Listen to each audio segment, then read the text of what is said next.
सिंहासन बत्तीसी की 8वीं कहानी पुष्पवती पुतली की कथा। 8वीं बार राजा भोज सिंहासन पर बैठने के लिए राज दरबार पहुंचे।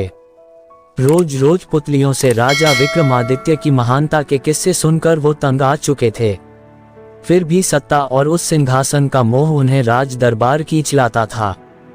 इस बार उन्हें 8वीं पुतली ने राजा विक्रमादित्य के सिंहासन पर बैठने से रोक दिया और उनकी महानता का एक किस्सा सुनाया।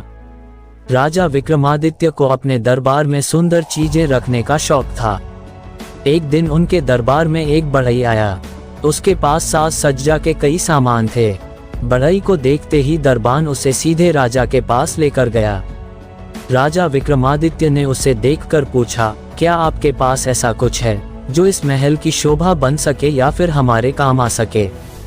बढ़ई ने कहा, महाराज, सामान तो बहुत हैं, लेकिन आपके लायक मुझे ये काठ का घोड़ा लगता है।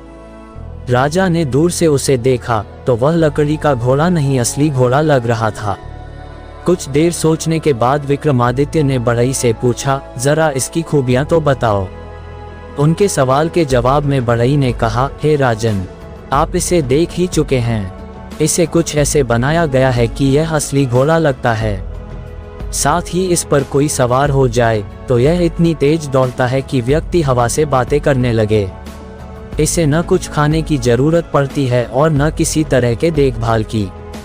बिना किसी खर्च के यह आपकी सेवा कर सकता है। राजा ये सब बात सुनकर खुश हुए। उन्होंने बढ़ई से उस काठ के घोड़े की कीमत पूछी। बढ़ई ने कहा, देखिए महाराज, आपसे क्या छुपाना, मेरे पूरे जीवन की मेहनत ये काठ का घोड़ा ही है। इसे बेचने की कीमत मैं कैसे लगाऊं? आप जान ही गए हैं कि मैंने अपनी पूरी जिंदगी इसे बनाने में दी है। अब खुद ही इसका मोल लगाकर पैसे दे दीजिए।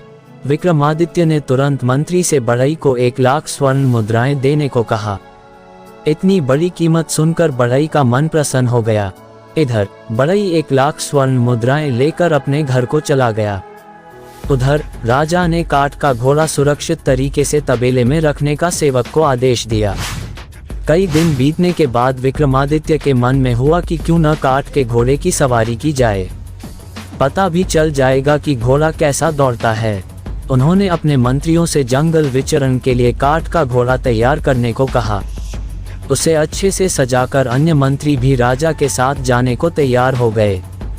सभी असली घोड़े पर बैठे और राजा काठ के घोड़े पर बैठ गए। राजा ने घोड़े को दौड़ने के लिए जैसे ही पैर मारा, घोड़ा तेजी से दौड़ने लगा। वह घोड़ा राजा को तेज गति से बहुत दूर ले आया।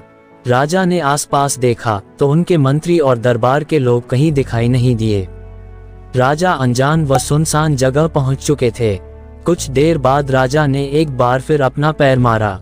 फिर से राजा का इशारा मिलने पर घोड़ा ऊपर आसमान में हवा की गति से दौड़ने लगा। अब राजा को घबराहट होने लगी। उन्होंने तुरंत घोड़े को जमीन पर उतरने का इशारा दिया। घोड़ा आज्ञा का पालन करते हुए नीचे आने लगा, लेकिन घोड़े की रफ्तार इतनी तेज थी कि वो एक पेड़ से टकरा गया। पेड़ से टकराते ही घोड़ा चूर चूर हो गया और राजा किसी जंगल में गिर गए। नीचे गिरते ही उन्होंने अपने पास एक बंदरी को देखा। वो राजा को कुछ इशारा कर रही थी। विक्रमादित्य उसकी बात को नहीं समझ पाए। राजा जैसे ही जमीन से उठे तो उन्हें पास में ही एक कुटिया दिखी। वहां जाकर राजा ने हाथ पैर धोए और पेड़ से कुछ फल तोड़कर खा लिए। अब राजा एक पेड़ पर चढ़कर विश्राम करने लगे। शाम के समय उस कुटिया में एक सन्यासी पहुंचा। उसने भी हाथ पैर धोकर पानी पिया और कुछ पानी की बूंदों को बंदरी पर छिड़क दिया। शरीर पर पानी पड़ते ही वह बंदरी एक सुंदर राजकुमारी बन गई। उस राजकुमारी ने जल्दी जल्दी सन्यासी के लिए खाना बनाया और फिर उनके पैर दबाने लगी। सुबह होते ही दोबारा सन्यासी कुटिया से बाहर चला गया, लेकिन जाने से पहले उसने राजकुमारी पर जल छिड़ककर उसे दोबारा से बंदरी बना दिया। अब विक्रमादित्य भी नींद से जागे और पेड़ से नीचे उतरे। फिर बंदरी उन्हें देखकर कुछ संकेत करने लगी। राजा उसे नहीं समझ पाए और अंदर जाकर हाथ मुंह धोया। उसी जगह पर बंदरी आकर खड़ी हो गई। उसी समय बंदरी पर पानी की कुछ छींटें पड़ गईं। देखते ही देखते बंदरी फिर राजकुमारी बन गई।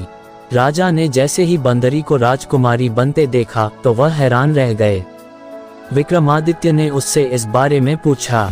राजकुमारी ने बताया, मैं कामदेव पुष्पावती की बेटी हूँ। सालों पहले मुझसे गलती से एक बाण सन्यासी को लग गया था।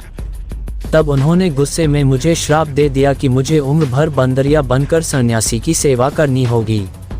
मैंने सन्यासी को बहुत समझाया कि तीर उन्हें गलती से लगा था, लेकिन गुस्से में उन्होंने मेरी एक नहीं सुनी।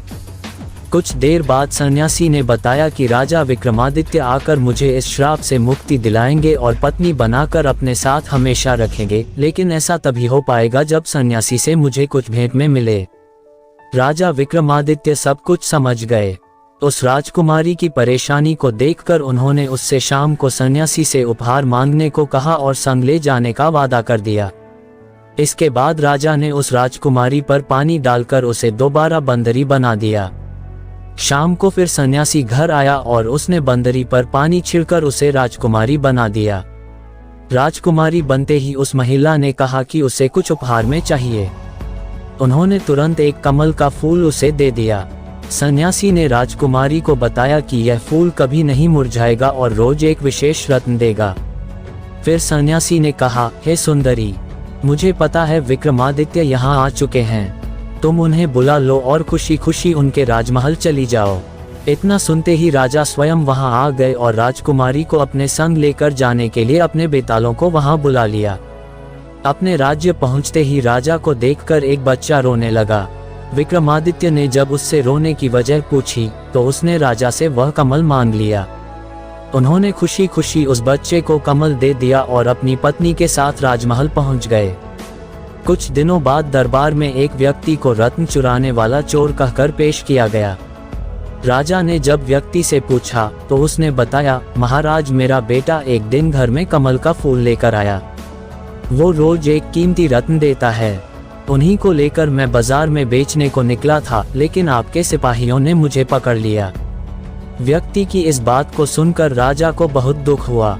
सिपाहियों पर गुस्सा करते हुए राजा ने कहा, बिना सोचे समझे किसी को भी चोर बोलकर पकड़ लेना सरासर गलत है। आगे से इस तरह की हरकत नहीं होनी चाहिए। इसके बाद राजा ने उस व्यक्ति को छोड़ने का आदेश दिया। उसकी परेशानी को देखकर राजा ने पूछा, बताओ ये रत्न तुम कितने में बेचना चाहते हो? वह गरीब डर के मारे कुछ नहीं बोल पाया। राजा ने तुरंत दीवान को रत्न के बदले 1 लाख मुद्राएं देने को कहा। इतना सुनाते ही 8वीं पुतली पुष्पवती ने कहा, राजा को इतना महान और दानी होना चाहिए। क्या ये सब गुण तुम में है? बताओ। अगर ये गुण हैं, तभी इस सिंहासन पर बैठना, वरना नहीं। इतना कहकर वह पुतली विक्रमादित्य के सिंहासन से उड़ गई।